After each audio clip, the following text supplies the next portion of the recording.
নমস্কার বন্ধুরা, আজকে আমরা এই ভিডিওতে আলোচনা করব রোজ ভ্যালির ব্যাপারে। তো বন্ধুরা, রোজ ভ্যালি চিট ফান্ডের টাকা কিন্তু অনেকেই পেতে চলেছেন খুব শীঘ্রই। তো আপনারা কেমন করে আপনাদের টাকা রিটার্ন পেতে পারেন সেই ব্যাপারেই আজকের আমাদের এই ভিডিও।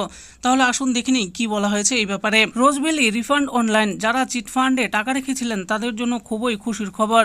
এবারে তারা তাদের ব্যাংক অ্যাকাউন্টে টাকা ফেরত পেতে চলেছেন। বর্তমানে আপনারা জানেন রোজ ভ্যালি, অ্যালকেমিস্ট এছাড়াও অন্যান্য চিট ফান্ডে টাকা ফেরত দেওয়ার অনলাইন আবেদন শুরু হয়েছে। ইতিমধ্যেই অনেকেই অনলাইনে টাকা ফেরত পাওয়ার আবেদন করেছেন। যে সকল উপভোক্তারা অনলাইনে টাকা ফেরত এর আবেদন করেছেন তাদের টাকা ফেরত দেওয়ার প্রক্রিয়া শুরু হয়েছে।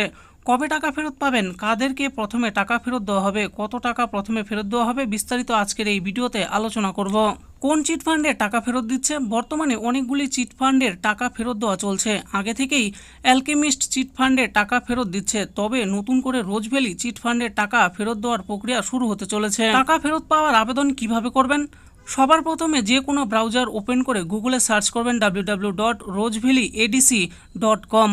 তারপর 3 লাইনে ক্লিক করে আপলোড সার্টিফিকেট অপশনে ক্লিক করবেন। তারপর আপনার নাম, ঠিকানা, কত টাকা ফেরত পাবেন, ব্যাংকের তথ্য এবং প্রয়োজনীয় কাগজপত্র অনলাইনে আপলোড করে সাবমিট করলেই আবেদন হয়ে যাবে। এর জন্য কি কি কাগজপত্র লাগবে? অরিজিনাল সার্টিফিকেটের কপি লাগবে, অরিজিনাল অ্যাকনোলেজমেন্ট লাগবে, তারপর বলা হয়েছে এফিডেভিট ডকুমেন্টস লাগবে। যদি আপনার ডকুমেন্টস এবং সার্টিফিকেটের নাম আলাদা আলাদা থেকে থাকে সেক্ষেত্রে প্রয়োজন, না হলে লাগবে না। আইডেন্টি প্রুফ হিসাবে যে কোনো একটি কাগজ, প্যান কার্ড অথবা পাসপোর্ট অথবা voter card, Aadhaar card, driving licence. ঠিকানার প্রমাণ হিসাবে যে কোনো একটি কাগজ, যেমন passport, voter card, Aadhaar card, driving licence, electric bill, telephone bill, ration card ইত্যাদি। এর মধ্যে থেকে যে কোনো একটি দিলেই হবে। ব্যাংক পাসবইয়ের প্রথম পাতার কপি লাগবে, চেক বই অথবা ক্যান্সেল চেকের কপি আপনাদেরকে দিতে হবে। কবে টাকা ফেরত দেবে? গত 24শে জুলাই আদালত নির্দেশ দেয় ইডির সিজ করা রোজ ভ্যালির 14টি ফিক্সড ডিপোজিট বাবদ 12 কোটি টাকা রোজ ভ্যালির কমিটিকে হস্তান্তর করতে হবে। এই নির্দেশ মতো যখন ইডি রোজ ভ্যালি কমিটিকে টাকা দিয়ে দেবে, তারপর রোজ ভ্যালি কমিটি সেই টাকাগুলি যারা টাকা ফেরতের আবেদন করেছেন তাদের ব্যাংক অ্যাকাউন্টে পাঠাতে থাকবে। শুধু এই 12 কোটি নয়, জানা গিয়েছে রোজ ভ্যালির সম্পত্তি বিক্রি করে ইতিমধ্যেই 2100 কোটি টাকা পাওয়া গিয়েছে। সেই টাকাগুলিও ধাপে ধাপে উপভোক্তাদেরকে ফেরানো হবে। রোজ ভ্যালি কমিটির একজন সদস্য তথা আইনজীবী শুভাশিস চক্রবর্তী বলেন, ইডিসির অ্যাকাউন্ট ইতিমধ্যে তৈরি হয়ে গিয়েছে। ইডি ওই টাকা অ্যাকাউন্টে জমা করলেই আমরা টাকা ফেরতের একটি স্কিম তৈরি করব। তারপর স্কিমটি হাইকোর্ট অনুমোদন করলে টাকা ফেরানোর কাজ শুরু হবে।